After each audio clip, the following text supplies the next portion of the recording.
Suppose that two American friends are traveling together in Italy. They go to see Michelangelo's David, and when they finally come face to face with the statue, they both freeze dead in their tracks. The first guy, we'll call him Adam, is transfixed by the beauty of the perfect human form. The second guy, we'll call him Bill, is transfixed by embarrassment at staring at the thing there in the center.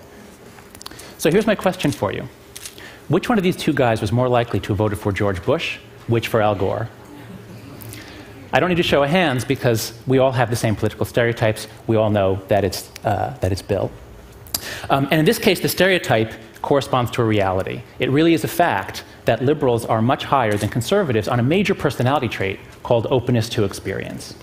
People who are high on openness to experience just crave novelty, variety, diversity, new ideas, travel. People low on it like things that are familiar, that are safe and dependable.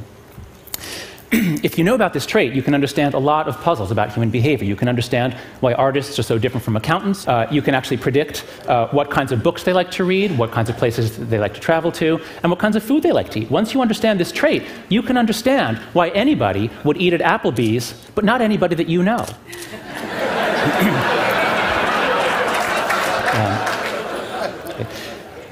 This trait also tells us a lot about politics. The main researcher of this trait, Robert McCrae, says that open individuals have an affinity for liberal, progressive, left-wing political views. They like a society which is open and changing. Whereas closed individuals prefer conservative, traditional, right-wing views. This trait also tells us a lot about the kinds of groups people join. So here's a description of a group I found on the web. What kinds of people would join a global community welcoming people from every discipline and culture who seek a deeper understanding of the world and who hope to turn that understanding into a better future for us all? This is from some guy named Ted. Well, let's see now. If openness predicts who becomes liberal and openness predicts who becomes a Tedster, then might we predict that most Tedsters are liberal? Let's find out. I'm going to ask you to raise your hand whether you are liberal, left of center on social issues we're talking about primarily, or conservative, and I'll give a third option because I know there are a number of libertarians in the audience. So right now, please raise your hand, down in the simulcast rooms too. Let's let everybody see who's here. Please raise your hand if you would say that you are liberal or left of center. Please raise your hand high right now. Okay. Please raise your hand if you'd say you're libertarian. Okay, about 2 dozen. And please raise your hand if you'd say you are right of center or conservative. 1, 2, 3, 4, 5, about 8 or 10. Okay. This is a bit of a problem. Because if our goal is to understand the world, to seek a deeper understanding of the world, our general lack of moral diversity here is going to make it harder. Because when people all share values, when people all share morals, they become a team. And once you engage the psychology of teams, it shuts down open-minded thinking. When the liberal team loses, as it did in 2004 and as it almost did in 2000, we comfort ourselves. We try to explain why half of America voted for the other team. We think they must be blinded by religion or by simple stupidity.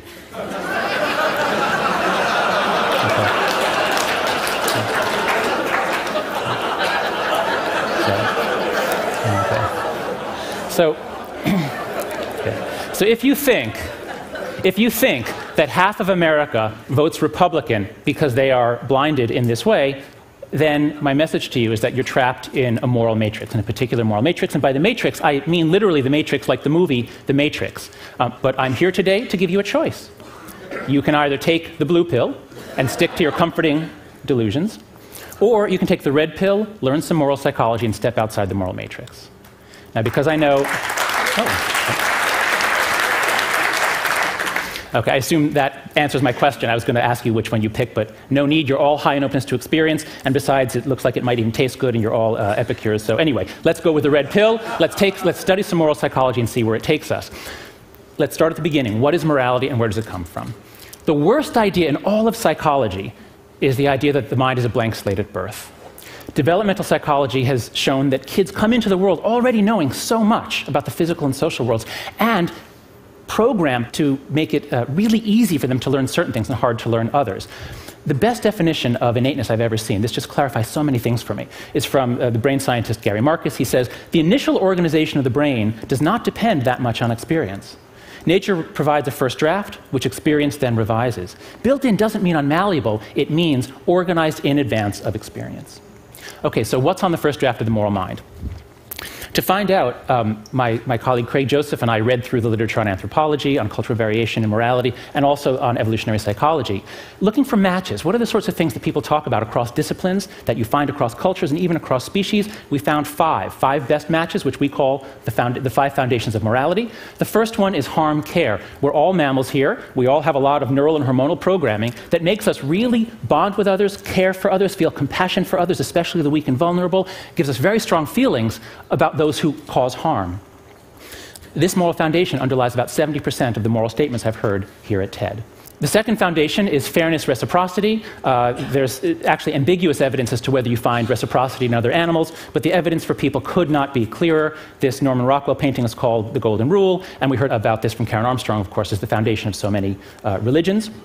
That second foundation underlies the other 30% of the moral statements I've heard here at TED.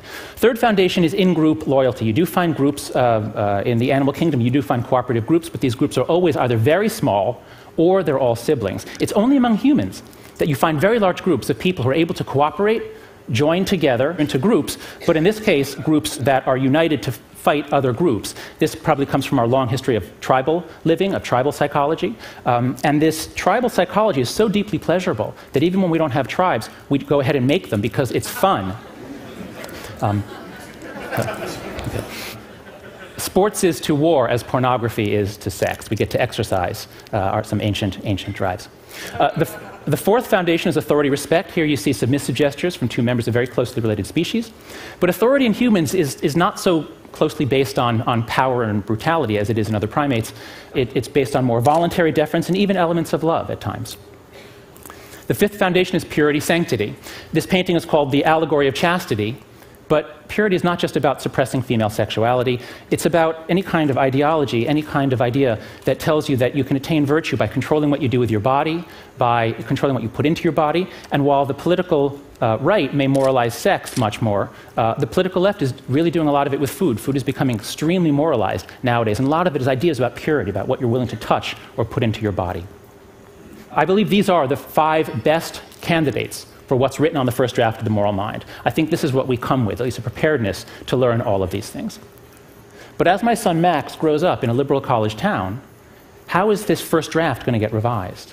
And how will it end up being different from a kid born 60 miles south of us in Lynchburg, Virginia?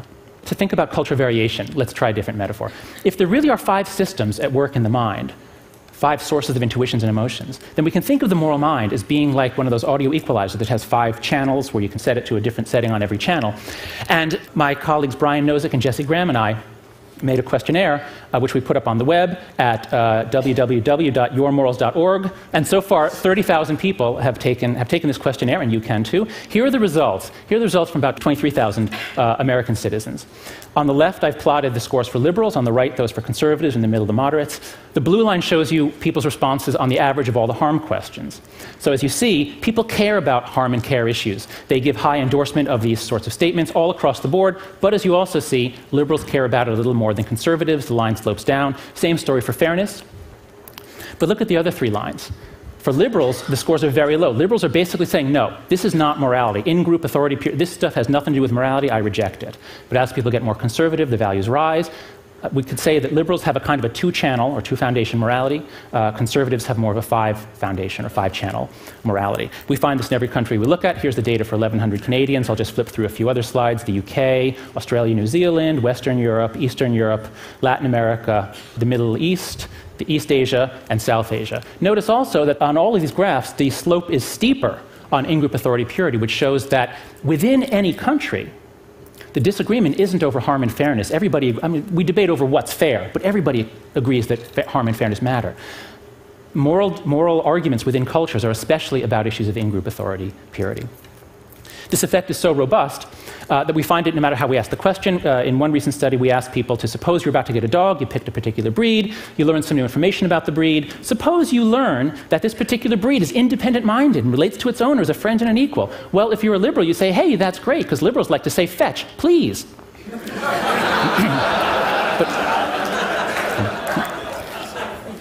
But if you're conservative, that's not so attractive. If you're conservative and you learn that a dog is extremely loyal to its home and family and doesn't warm up quickly to strangers, for conservative, well, loyalty is good. Dogs ought to be loyal. But to a liberal, it sounds like this dog is running for the Republican nomination. So you might say, okay, there are these differences between liberals and conservatives, but what makes those three other foundations moral? Aren't those just the foundations of xenophobia and authoritarianism and Puritanism? What makes them moral? The answer, I think, is contained in this incredible triptych from Hieronymus Bosch, The Garden of Earthly Delights. In the first panel, we see the moment of creation.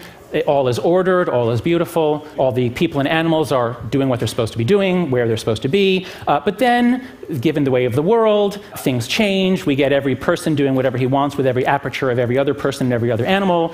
Some of you might recognize this as the 60s. But the 60s inevitably gives way to the 70s, where the cuttings of the apertures hurt a little bit more. Of course, Bosch called this hell. So this triptych, these three panels, portray the timeless truth that order tends to decay, the truth of social entropy. But lest you think this is just some part of the Christian imagination where Christians have this weird problem with pleasure, here's the same story, the same progression, told in a paper that was published in Nature a few years ago, in which Ernst Fehr and Simon Gachter had people play a commons dilemma, a game in which you give people money, and then on each round of the game, they can put money into a common pot, and then the experimenter doubles what's in there, and then it's all divided among the players. So it's a really nice analog for all sorts of environmental issues, where we're asking people to make a sacrifice, and they themselves don't really benefit from their own sacrifice, but you really want everybody else to sacrifice, but everybody has a temptation to free ride. And what happens is that at first people start off reasonably cooperative. This is all played anonymously. On the first round, people give about half of the money that they can, but they quickly see, you know what, other people aren't doing so much, so I don't want to be a sucker, I'm not going to cooperate, and so cooperation quickly decays from reasonably good down to close to zero. But then, and here's the trick, Fehr and Gachter said on the seventh round, they told people, you know what, new rule, if you want to give some of your own money to punish people who aren't contributing, you can do that.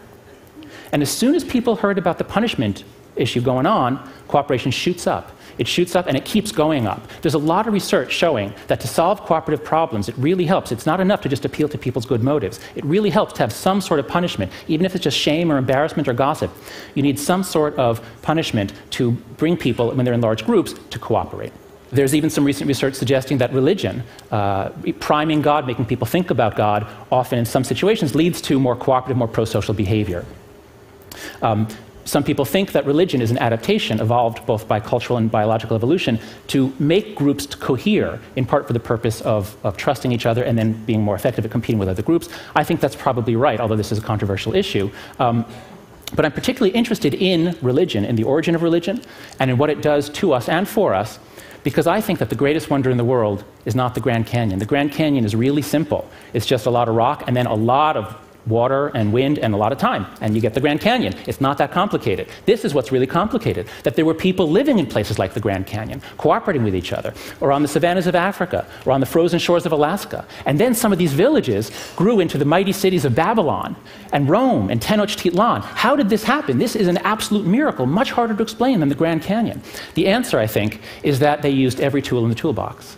It took all of our moral psychology to create these cooperative groups. Yes, you do need to be concerned about harm, you do need a psychology of justice, but it really helps to organize a group if you can have subgroups, and if those subgroups have some internal structure, and if you have some ideology that tells people to suppress their carnality, to pursue higher, nobler ends.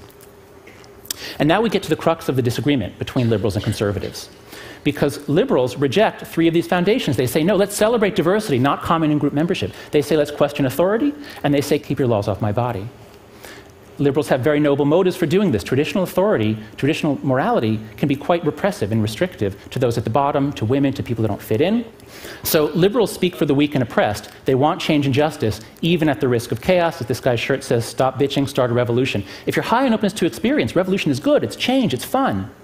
Conservatives, on the other hand, speak for institutions and traditions. They want order, even at some cost, to those at the bottom. The great conservative insight is that order is really hard to achieve, it's really precious, and it's really easy to lose. So, as Edmund Burke said, the restraints on men, as well as their liberties, are to be reckoned among their rights. This was after the chaos of the French Revolution. So once you see this, once you see that liberals and conservatives both have something to contribute, that they form a balance on change versus stability, then I think the way is open to step outside the moral matrix. This is the great insight that all the Asian religions have attained. Think about yin and yang. Yin and yang aren't enemies. Yin and yang don't hate each other. Yin and yang are both necessary, like night and day, for the functioning of the world. You find the same thing in Hinduism. There are many high gods in Hinduism. Two of them are Vishnu, the preserver, Shiva, the destroyer. This image actually is both of those gods sharing the same body. You have the markings of Vishnu on the left, so we could think of Vishnu as the conservative god. You have the markings of Shiva on the right. Shiva is the liberal god, and they work together. You find the same thing in Buddhism. These two stanzas contain, I think, the deepest insights that have ever been attained into moral psychology.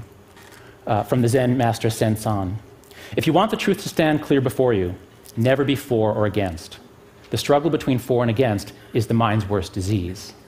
Now, unfortunately, it's a disease that has been caught by many of the world's leaders. But before you feel superior to George Bush, before you throw a stone, ask yourself, do you accept this? Do you accept stepping out of the battle of good and evil? Can you be not for or against anything? So what's the point? What should you do?